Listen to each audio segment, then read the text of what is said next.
Welcome back to Planetum, where we explore the extraordinary corners of our world. In the heart of Europe, cradled by the Alps, lies a nation that seems almost too perfect to be real. Switzerland. A land where mountains pierce the clouds at over 4,000 meters, where glaciers carve valleys of impossible beauty, and where medieval towns sit beside lakes so clear they mirror the sky. This is a country smaller than many American states, yet within its borders lie 4 languages, 26 cantons, and a culture of precision that has become legendary. This is a land of extremes hidden beneath order. The Matterhorn rises like a cathedral of rock and ice. The Aletsch Glacier stretches 23 kilometers, the longest ice river in the Alps. And beneath the mountains, thousands of kilometers of tunnels carry trains through solid rock with Swiss punctuality, never a minute late. Few other places achieve such harmony between nature and civilization. Cities function like clockwork. Trains arrive precisely on schedule. Yet step outside any urban center, and wilderness awaits. Peaks that have defeated countless climbers, valleys where cowbells echo through morning mist, and trails that wind through landscapes unchanged since the last ice age. Nowhere else does neutrality carry such weight. Switzerland has not fought a war since 1815, yet its bunkers could shelter the entire population. It hosts international organizations, yet remains fiercely independent. And it built prosperity, not through conquest or repay. Zürich sits at the northern end of Lake Zurich, its medieval old town rising on both banks of the Limmat River. This is Switzerland's largest city, though with only 400,000 residents, it would be considered small elsewhere. But size is deceptive. Zurich is one of the world's major financial centers, home to banks that have made Swiss discretion legendary. The Bahnhofstrasse, one of the world's most expensive shopping streets, stretches from the main train station to the lake. Here, luxury watch boutiques sit beside private banks, chocolate shops beside jewelers. The wealth is understated, but omnipresent. No flashy displays, just quiet affluence that speaks in whispers. Yet Zurich is not merely a banking center. The old town, perched on hills above the river, preserves medieval character. The Grossmünster, with its twin towers, dominates the skyline. According to legend, Charlemagne built the first church here after his horse knelt at the graves of Zurich's patron saints. Ulrich Zwingli, the Protestant reformer, preached from the Grossmünster in the 16th century, making Zurich a center of the Reformation alongside Geneva. His influence shaped Swiss culture, the emphasis on work, education, and civic responsibility that still defines the nation traces partly to Protestant values. The Fraumünster, across the river, houses stained glass windows by Marc Chagall, brilliant blues and reds, depicting biblical scenes in the artist's dreamlike style. These modern windows in a medieval church capture something essentially Swiss: respect for tradition combined with embrace of excellence, regardless of era. Walk along the lake on a summer evening and Zurich reveals its leisure side. People swim in the lake right in the city center. Cafes spill onto sidewalks, and as the sun sets behind the Alps, the mountains in the distance turn pink and gold. But beneath this tranquility lies precision. Zurich's trams run on schedules measured in seconds. The city's cleanliness is almost obsessive. You could eat off the sidewalks. And the efficiency extends to everything from garbage collection to public administration. Zurich teaches you that Switzerland's wealth is not accidental. It's the product of centuries of discipline, neutrality that made the country a safe haven, and a culture that values quality over quantity in everything from banking to bread. In the Valais region, on the border with Italy, rises the Matterhorn. At 4,478 meters, it's not the highest peak in the Alps, but its shape, a near-perfect pyramid of rock and ice, makes it the most recognizable mountain on Earth. From certain angles, it seems almost artificial, too geometrically perfect to be natural. The Matterhorn has become more than a mountain. It's an icon, appearing on Toblerone chocolate, in countless photographs, and in the dreams of climbers worldwide. But it's also a killer. Over 500 people have died attempting to reach its summit. The mountain was long considered unclimbable.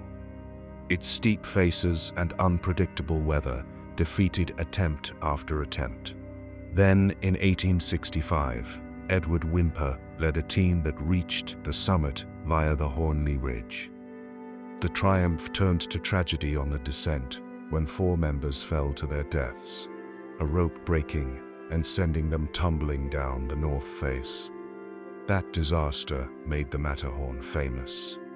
Newspapers across Europe covered the story, sparking both fascination and moral debate about the wisdom of risking lives for summits.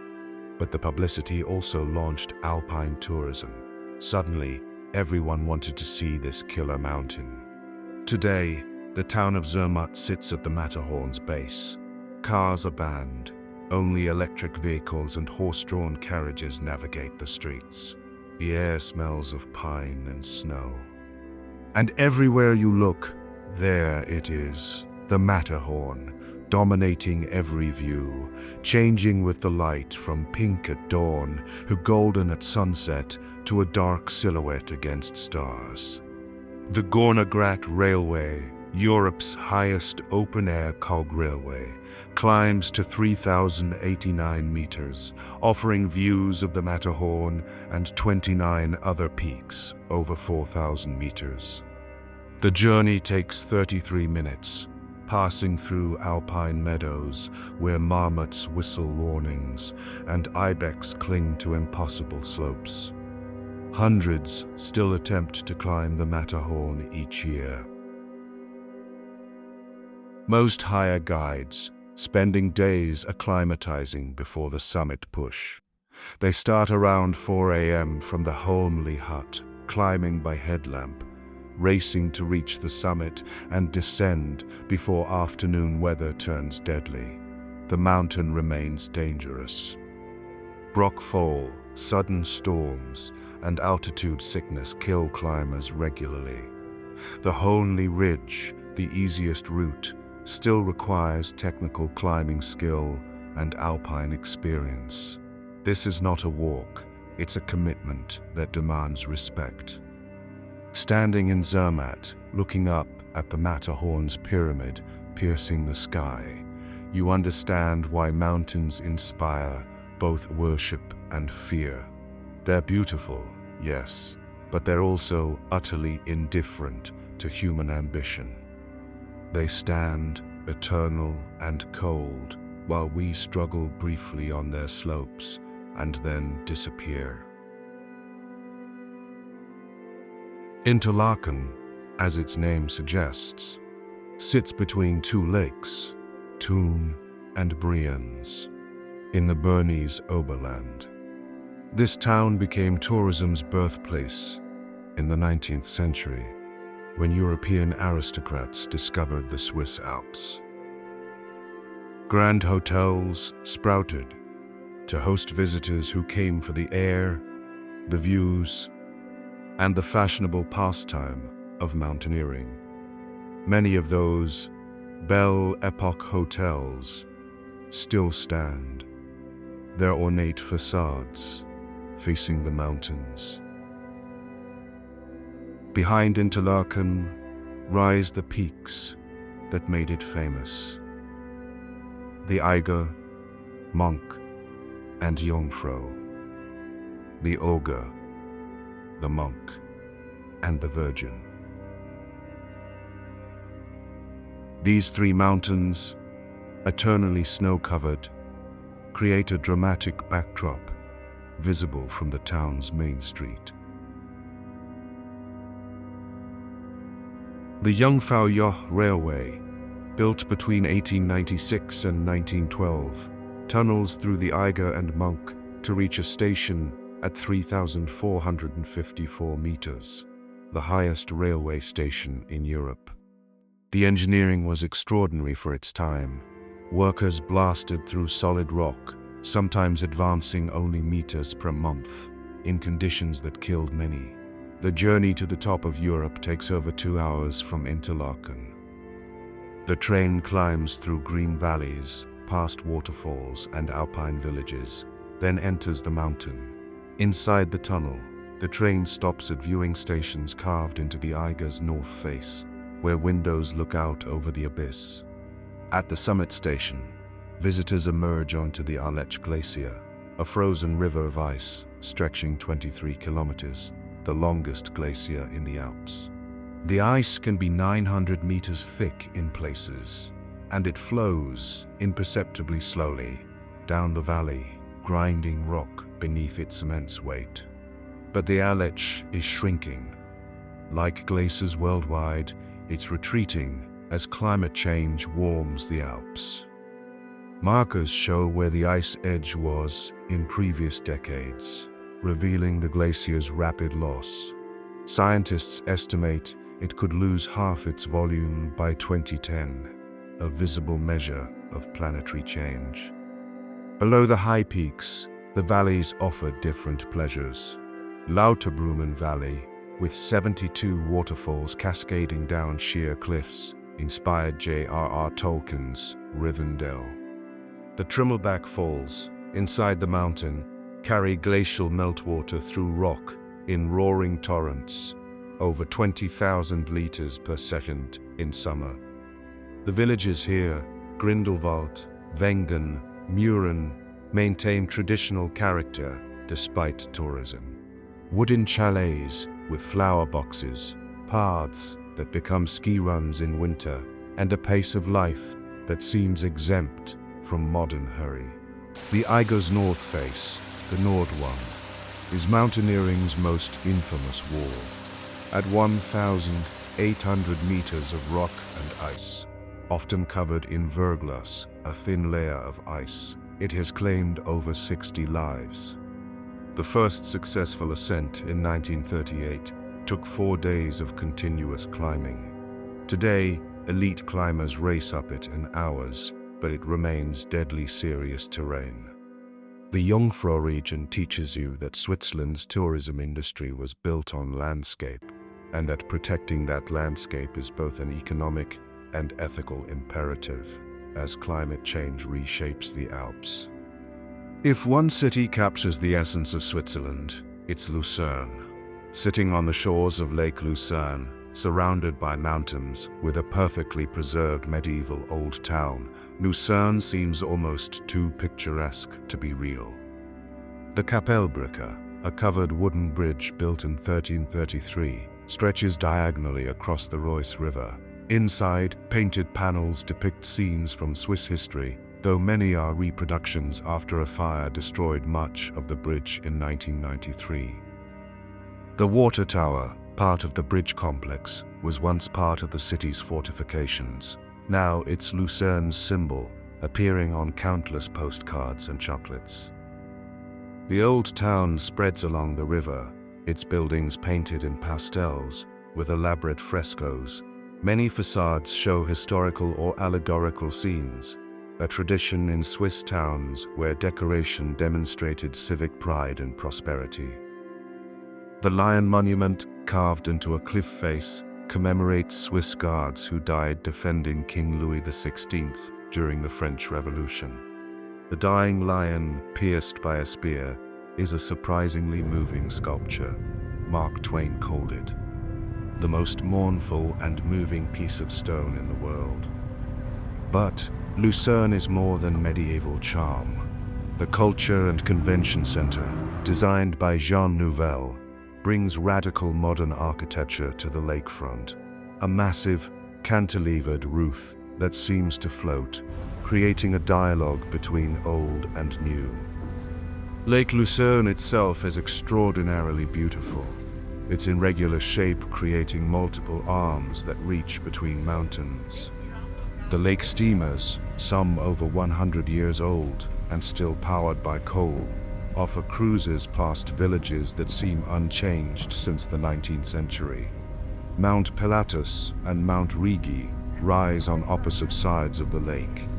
Pilatus, reached by the world's steepest cogwheel railway, 48% gradient, offers vertiginous views. Legend says the mountain was haunted by the ghost of Pontius Pilate, who supposedly drowned himself in a lake near its summit. Rigi, the queen of the mountains, was Switzerland's first mountain to have a railway, opened 1871. Mark Twain climbed it and wrote about the experience with characteristic humor, complaining about the effort while admiring the view. In Lucerne, you also encounter the William Tell legend. Though historians doubt Tell existed, the story of the archer forced to shoot an apple off his son's head by the tyrant Gessler, and his subsequent role in Swiss independence, is foundational to national identity. The Tellskapelle, a chapel on Lake Lucerne's shore, marks the spot where Tell supposedly jumped from Gessler's boat to escape. Whether true or not, the legend captures something real: Swiss pride in independence and resistance to tyranny. Lucerne teaches you that Switzerland carefully curates its image. The mountains, the old towns, the precision, all are real, but they're also consciously preserved and presented. Switzerland knows what it is, and it maintains that identity deliberately. At Switzerland's western tip, where the Rhone River flows out of Lake Geneva, sits the country's most international city. Geneva hosts more international organizations than any city except New York. The United Nations has its European headquarters here. The Red Cross was founded here. The World Health Organization, World Trade Organization, and hundreds of NGOs call Geneva home. Why Geneva? Partly Swiss neutrality. A country that doesn't take sides makes a good meeting ground. Partly location. Situated between France, Germany, and Italy, Geneva has always been a crossroads. And partly legacy. Geneva has been hosting international conferences since the 19th century. The Palais des Nations, the UN's European headquarters, sits in grounds filled with peacocks and 100-year-old trees. The Assembly Hall has hosted countless negotiations, peace talks, arms control agreements, human rights debates. The weight of history is palpable in these halls. Outside the Palais, the broken chair sculpture, a giant wooden chair with one leg broken, stands as a memorial to victims of landmines and a call for disarmament. But Geneva is not only about international organizations, it's also spectacularly beautiful. The Jet d'Eau, shooting water 140 meters into the air from the lake, is visible across the city. The old town, perched on a hill, centers on St. Pierre Cathedral, where John Calvin preached Reformation theology that influenced not just Switzerland, but the entire Protestant world. Calvin's Geneva was austere. Luxuries were forbidden, moral behavior strictly enforced, and education emphasized. That Protestant ethic shaped Geneva's character. Even today, the city feels more serious than Zurich, more international than Lucerne. The watchmaking industry flourished here, partly because Calvin banned jewelry, and jewelers redirected their skills to creating intricate timepieces. Today, Patek Philippe, Rolex, and other luxury brands maintain headquarters in Geneva, continuing centuries of horological tradition. CERN, the the European Organization for Nuclear Research, straddles the French-Swiss border near Geneva. Here, the Large Hadron Collider, a 27-kilometer ring buried underground, smashes particles together at near light speed, probing the fundamental nature of reality. The discovery of the Higgs boson in 2012 confirmed theoretical predictions and earned a Nobel Prize. Lake Geneva itself, Lac Léman in French, is massive, the largest lake in the Alps. Its north shore is Swiss, its south shore French. Belle Epoque hotels and villas line the Swiss side, many built for aristocrats and industrialists who made Geneva their home. The Lavaux wine region, terraced vineyards climbing the slopes above the lake, produces wine that has been cultivated since Roman times. The terraces, a UNESCO World Heritage Site, create a stunning landscape, stone walls, vines, and the lake below reflecting mountains. Geneva teaches you that Switzerland's neutrality is not passive. It's an active choice that created a role for the country as mediator, host, and bridge between opposing sides, and that role brings both prestige and responsibility. The Alps define Switzerland. Over 60% of the country is mountainous.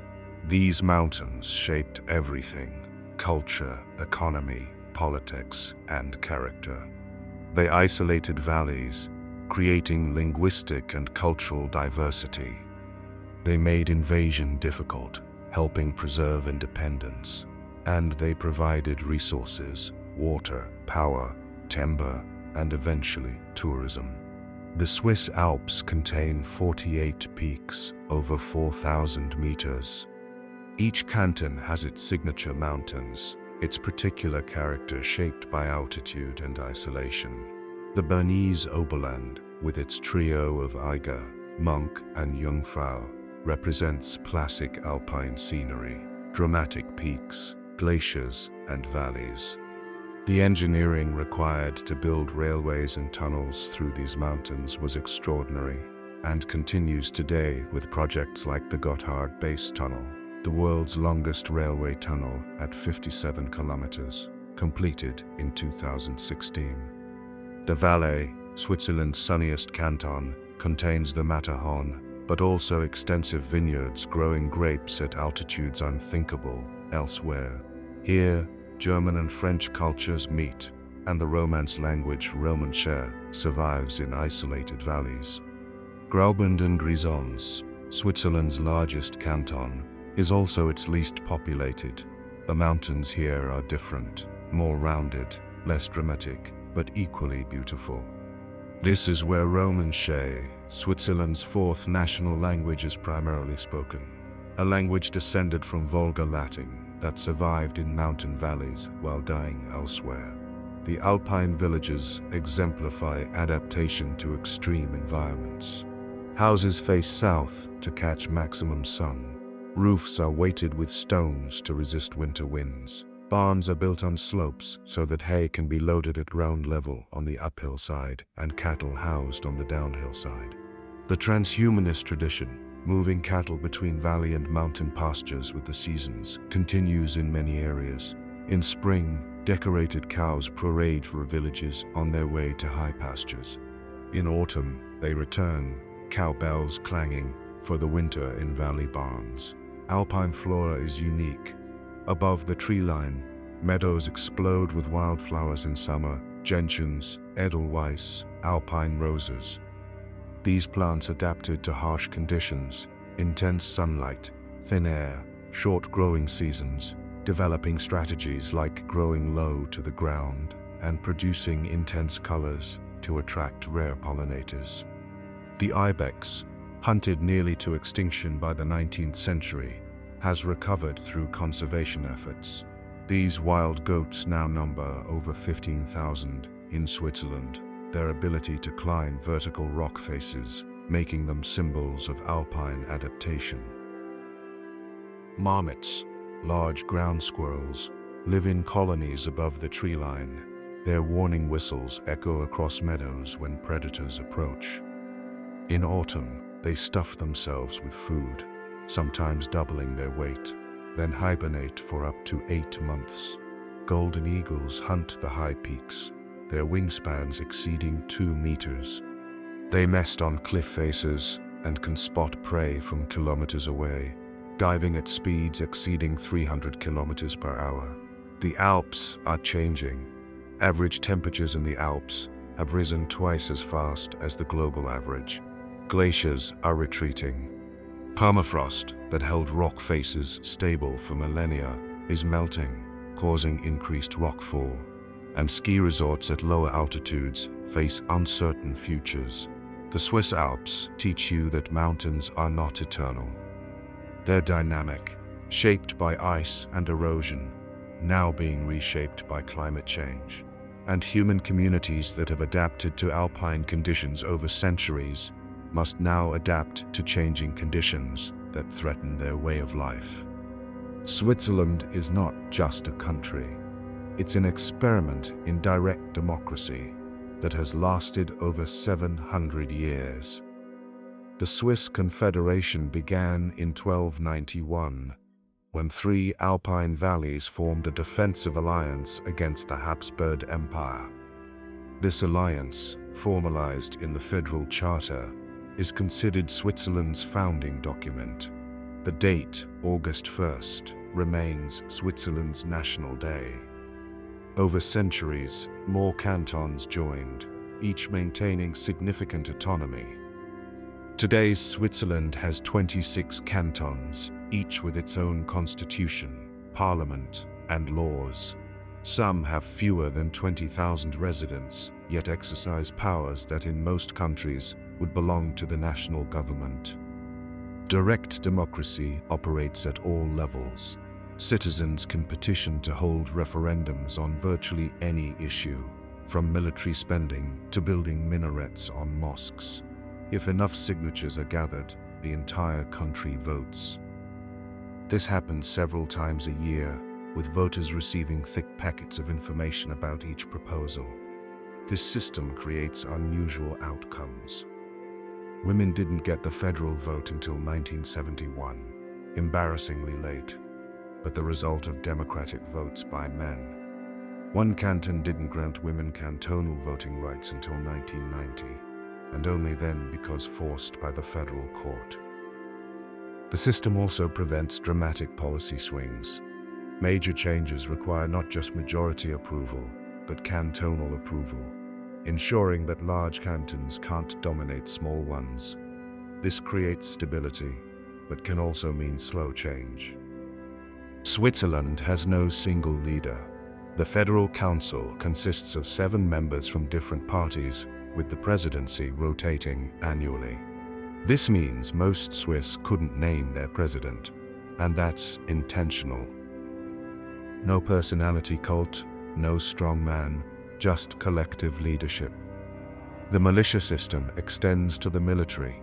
Switzerland has no professional army. Instead, men undergo initial training, then serve periodic refresher courses throughout their lives, keeping their rifles at home. The citizen army reflects the Swiss belief that defense is everyone's responsibility. Neutrality is enshrined in Swiss identity. The country hasn't fought a war since 1815, though it maintains a formidable defense. During World War II, Switzerland remained neutral. Though this neutrality has been criticized, they turned away Jewish refugees, allowed Nazi gold to flow through Swiss banks, and traded with both sides. Post-war, Switzerland continued neutrality, staying out of the UN until 2002, not joining the European Union, and maintaining independence while surrounded by EU members. Swiss democracy teaches you that there's more than one way to organize a society. The Swiss model, direct democracy, federalism, neutrality, works for Switzerland, partly because of specific historical and geographic factors. But it also shows that giving citizens direct say in governance can create stability and legitimacy. Switzerland is famous for three things that represent precision, tradition, and quality. Chocolate arrived in Switzerland in the 17th century, but Swiss innovation transformed it. In 1875, Daniel Peter, working with Henri Nestlé, created milk chocolate by adding condensed milk to cocoa. This innovation made Switzerland's reputation. Swiss chocolate is different, smoother, creamier, and more carefully crafted than most. Brands like Lindt, Tobler, Nestlé, and countless smaller chocolatiers maintain standards that make Swiss chocolate a global benchmark. The Lindt factory offers tours showing the conching process, Rodolphe Lindt's innovation, where chocolate is stirred for hours or days, developing smoothness and complexity.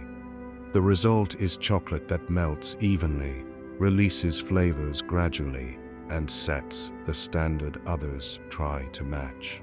Swiss cheese is equally legendary. Emmental, with its characteristic holes, was created in the Em Valley. The holes form during fermentation as carbon dioxide bubbles are released. Traditional Emmental wheels can weigh 100 kilograms and age for over a year. Gruyere, from the town of Gruyere, is harder, more complex in flavor. It is the AOC designation. Only cheese made in specific regions following traditional methods can be called Gruyere. In Germany, Rome, Sunset, German city. The cheese-making tradition runs deep. Alpine dairies still operate in summer, making cheese from milk of cows grazing high meadows. These alpine cheeses, made from milk richer in flavor due to diverse mountain flora, command premium prices. Fondue, melted cheese with wine, garlic, and kirsch, became Switzerland's national dish partly through marketing. The Swiss Cheese Union promoted it after World War II to increase cheese consumption.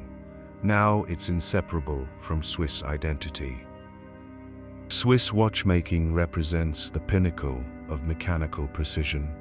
Geneva and the Jura region became watchmaking centers in the 16th century when Calvinist refugees, many skilled artisans, fled France. Swiss watches are not just timepieces, they're mechanical art. The complications, features beyond basic timekeeping, can include perpetual calendars, moon phases, minute repeaters that chime the time, and tourbillons that counteract gravity's effect on accuracy. Brands like Patek Philippe, Audemars Piguet, and Vacheron Constantin create watches costing hundreds of thousands, sometimes millions. These are investments, status symbols, and mechanical marvels. But Switzerland also created affordable precision, with brands like Swatch, proving that Swiss quality could exist at multiple price points. The quartz crisis of the 1970s nearly destroyed Swiss watchmaking, when Japanese quartz watches offered better accuracy at lower prices. Switzerland responded by embracing luxury. Mechanical watches became about craftsmanship and tradition, not just accuracy. This holy trinity, chocolate, cheese, and watches, represents Swiss values: precision, quality, tradition, and continuous improvement. They're not just products, but expressions of a culture that refuses to accept good enough when better is possible. Modern Switzerland faces challenges that test its traditional model. Immigration has changed the country. Over 25% of residents are foreign-born, higher than most European countries. This diversity creates tension with traditional Swiss identity and leads to periodic referendums on limiting immigration. The banking sector, long Switzerland's economic pillar, faces pressure. International demands for transparency conflict with traditional Swiss banking secrecy.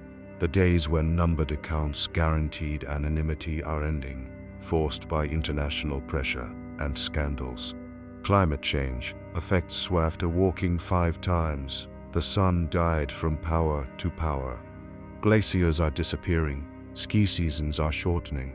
Mountain communities that built economies on winter sports face uncertain futures, and the Alps themselves are changing. Permafrost melt causes rockfall and landslides.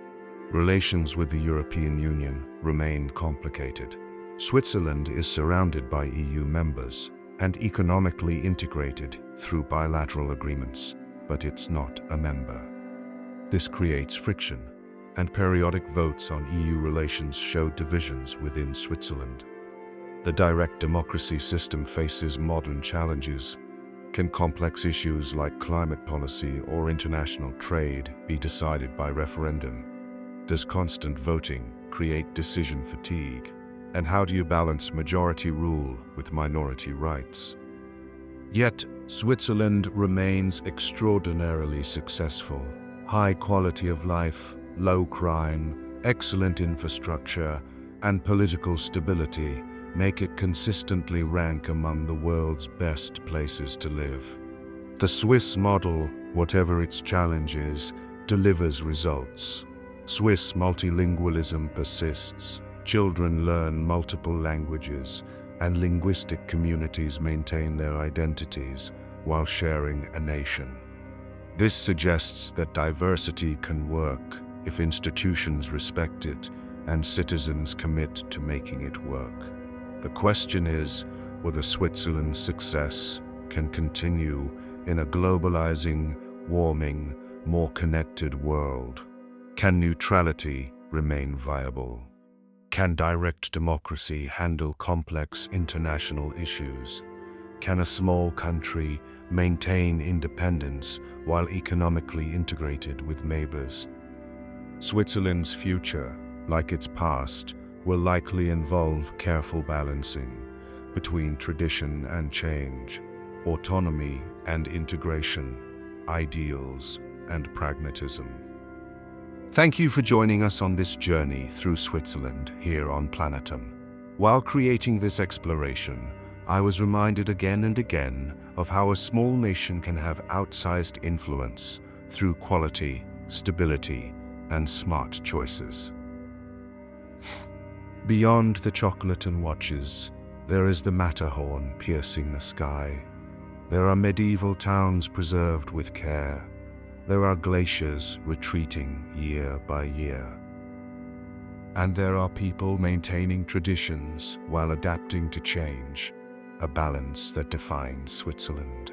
Switzerland is extraordinary, not just beautiful, but thoughtfully constructed.